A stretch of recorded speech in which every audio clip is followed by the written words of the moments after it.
Good afternoon, everybody.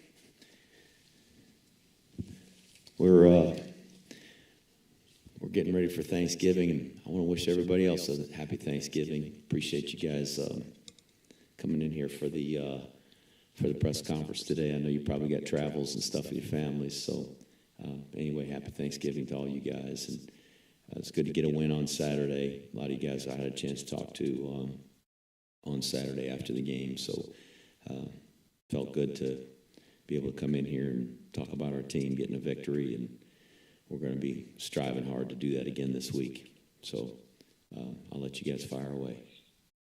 Ryan, do you want to start? Hey, Coach. Ryan Panny, filling in for Rich DeMarco for Army Sports Radio. Just talking about that game this past weekend, what does it say about the senior class for how they performed against UConn?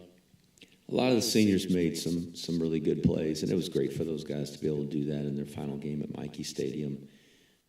I've often said that the senior day is really for the parents and for the loved ones that come and see those guys play their last home game.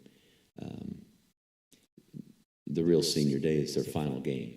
And so we still got football left to play, and hopefully all those seniors will continue to make some plays for us to help us win this week and in the game we've got coming up after that. So the guys played hard, and they were very motivated. I thought our whole team handled the day very well. The younger guys, and I think just supporting and lifting those guys up. I thought we played a good football game. Obviously, a lot of things that need improvement, and even you know, the layman people that may not know our X's and O's and what our assignments are can tell there's some things that we got to do better, blocking and sustaining blocks and tackling and those sorts of things. But we had some assignment errors that we got to get cleaned up, and that's every week.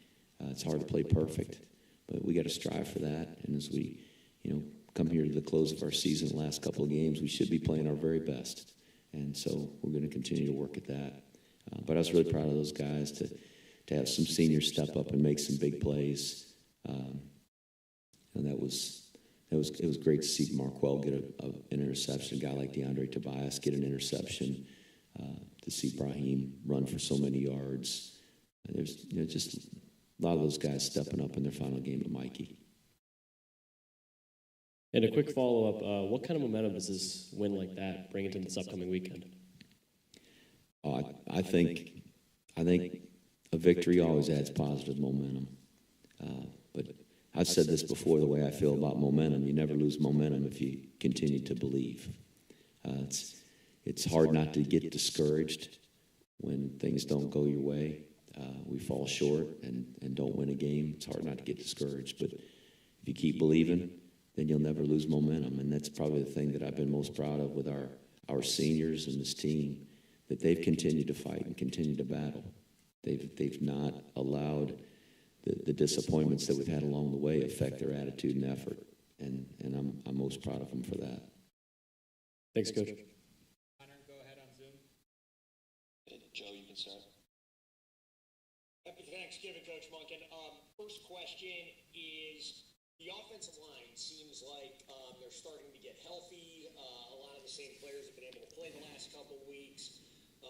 I know earlier in the year there were definitely some injury issues.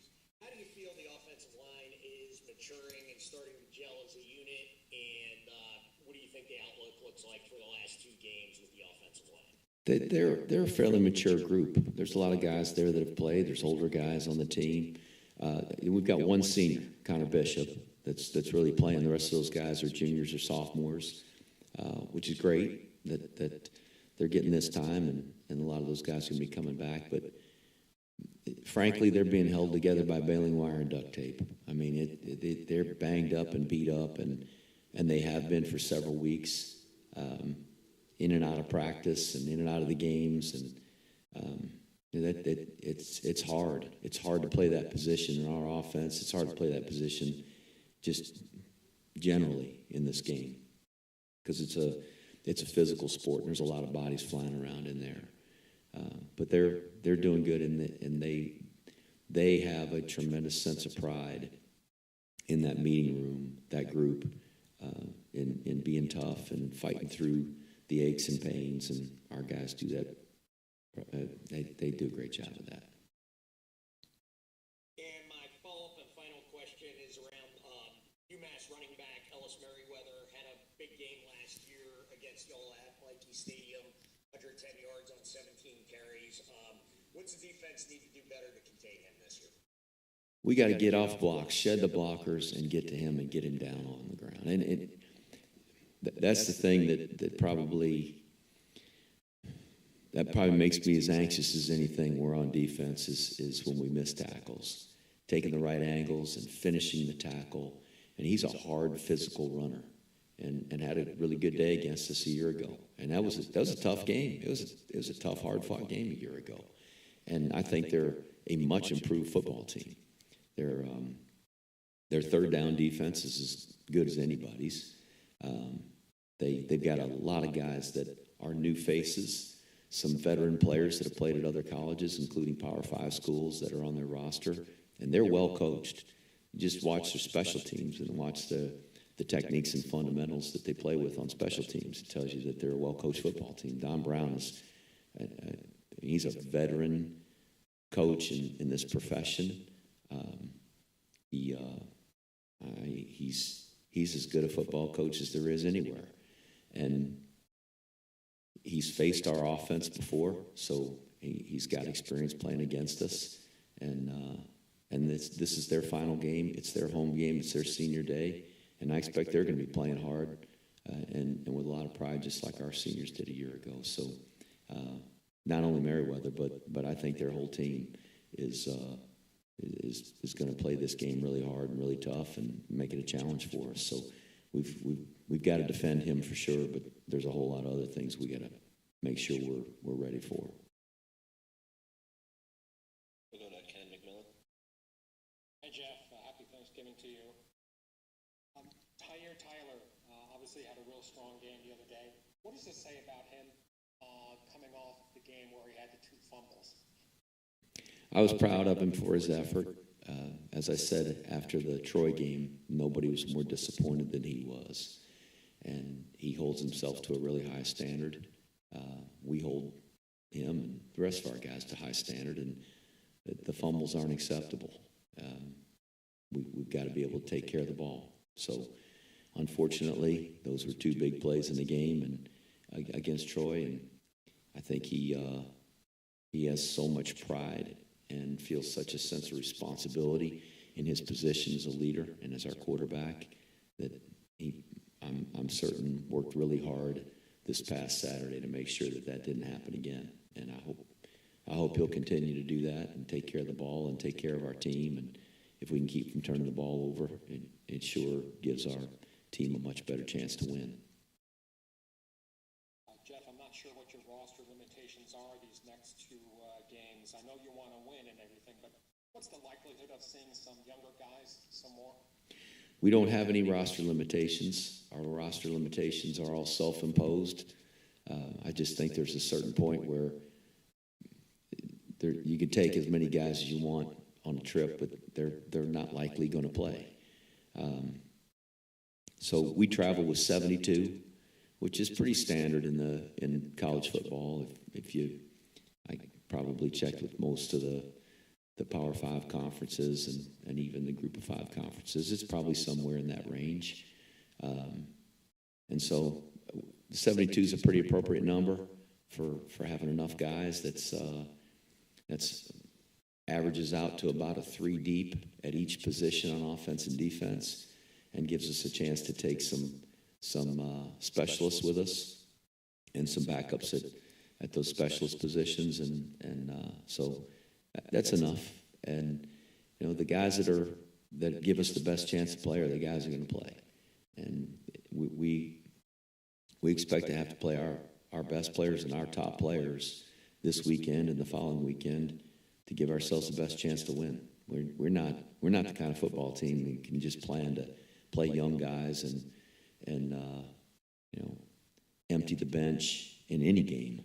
We're fighting for our lives most of the time we're playing a football game. So we're going to take our top 72 this week, and I hope that'll be good enough. Jake Carter got named to the Senior Bowl last week. Can you tell us, what that means to him and the program, and, how would you evaluate his season? He's a terrific player. He's really talented. He loves football, cares a lot about this team, and cares about becoming the best player that he can be. He's developed so much since he's been here. I'm really proud of him and happy that he'll be able to play in the Senior Bowl and represent our team. It means a lot for our program to have a guy in the Senior Bowl. Brett Toth played in the Senior Bowl a couple years back, and so we're really proud of him. And I hope that, he hasn't had, from a statistical standpoint, the numbers this year like he had a year ago. But he was out for a couple games, and he's had his bout with injuries this year, which has probably kept him from being able to be as productive. But he's a terrific player, and I hope that there'll be some of the All-American teams that will recognize him and realize what a good player he is and what a value he is to this team. And I think that the All-American teams are to recognize the very best players in college football. And I think he's earned his place among those players with the production he's had and the statistics he's been able to put up in the last couple of years. Lastly, Jeff, can you give us an injury update? Do you see some guys getting back into the lineup here either this week or at least in time for Navy? And how's the rehab going for the other guys? I anticipate some of those guys being back this week, and certainly for guys that got hurt this past Saturday, if they don't play this weekend, we'll hopefully be ready for the game on December the 10th. That would give them 3 weeks from this past game to the next one that they play. So hopefully that's an opportunity to get healthy. I'm praying that this Saturday we can stay healthy and not get anybody else hurt. Obviously that window's a lot smaller if something happens this week to the next game. So by name, I won't give you any updates, but just tell you that there are some of those guys that we're optimistic about for this weekend. Do you have anything else on Zoom? Thanks, everybody. Happy Thanksgiving, everybody.